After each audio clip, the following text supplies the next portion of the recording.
আমার নাতিন এটা কথা বলতে পারে না, বলতে পারে ভাঙাচোরা বলে, ওটা দিয়ে কাজ হবে না। ওর কথা আমি বলবো, আমার কথা আমি বলবো। নাতিন আমার প্রশ্ন করে, না না না না এই দাঁত, না না না না এই দাঁত আল্লাহ কেন বানাইছে? আরে নাতিন, এটা খাওয়ার জন্য বানাইছে। আর তুমি যখন হাসো না, তো সুন্দর লাগার জন্য বানাইছে। ও, আচ্ছা আচ্ছা আচ্ছা আচ্ছা। না না না না না না এই কান কেন বানাইছে? এই কান বানাইছে কান থেকে শোনার জন্য। এখান থেকে শুনবো, এখান থেকে উড়াই দিব খারাপ কথা হইলে। আর ভালো কথা হইলে এটা মগজে মেমোরিতে ফিডিং করে নিবে। এই চোখ কেন বানাইছে? না না এই চোখ কেন বানাইছে? বলে চোখ বানাইছে রাস্তার দেখার জন্য, হাঁটার জন্য, হ্যাঁ, আর চোখ মারার জন্য, বুঝছো? এই জন্য চোখ বানাইছে। তো এ পা কেন বানাইছে? এ পা বানাইছে হাঁটার জন্য। রাস্তা থেকে তুমি হাঁটবা আর ফুটবল খেলবা, ঠিক আছে? হ্যাঁ। এ হাত কেন বানাইছে? আরে না, তুমি বেশি প্রশ্ন করো, তুমি বেশি প্রশ্ন করো। এ হাত বানাইছে খাওয়ার জন্য, মানুষকে মারার জন্য। কত কাজে লাগে। হ্যাঁ, আল্লাহর নিয়ামত কত কিছু দিছে।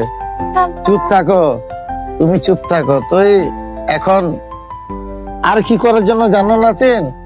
এ দেখো না, ভোটের সময় আসলে না, ভোট চাওয়ার জন্য হাত জোড় করি, হাত জোড় করি ভোট চাওয়ার জন্য। ভাই আমাকে একটা ভোট দিয়ে আপনারা। আর যখন ক্ষমতাতে যাবে তখন এই হাত দিয়া, যখন ক্ষমতা যাবে এই হাত দিয়া হাত থেকে ভাঙার জন্য, হ্যাঁ, আর সুযোগ পাইলে গলা টিপে মারার জন্য। এ নেতাদের কাজ কারবার। ক্ষমতাতে যখন যায় তাহলে জনগণের হাত ঠ্যাং ভাঙে, আর সুযোগ পাইলে গলা টিপে মারি ফেলায়। জনগণ কি পাইছে?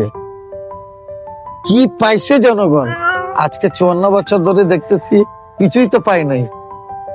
খালি এটার দাম বাড়ায়, ওটার দাম বাড়ায়, ওটার দাম বাড়ায়, গ্যাসের দাম বাড়ায়। এখন এলপিজি গ্যাস, এটারও দাম বাড়ায় দিছে। এল থেকে লে, পি থেকে পুরি, জি থেকে ঘাসাক লে, পুরি ঘাসাক গ্যাস।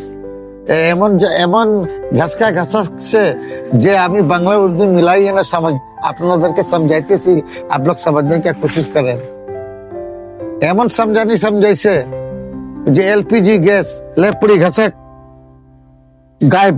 এখনো দাম বাড়ে গেছে। ঢাকার মধ্যে মানুষ বিল্ডিং এর উপরে লাকড়ি দিয়ে ভাত রান্না করে খাচ্ছে।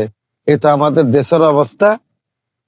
আর লাস্টে কি হবে ব্যবস্থা, ওটা তো আমি আমার নাতিনকে নিয়ে কবিতা বলে ফেলছি।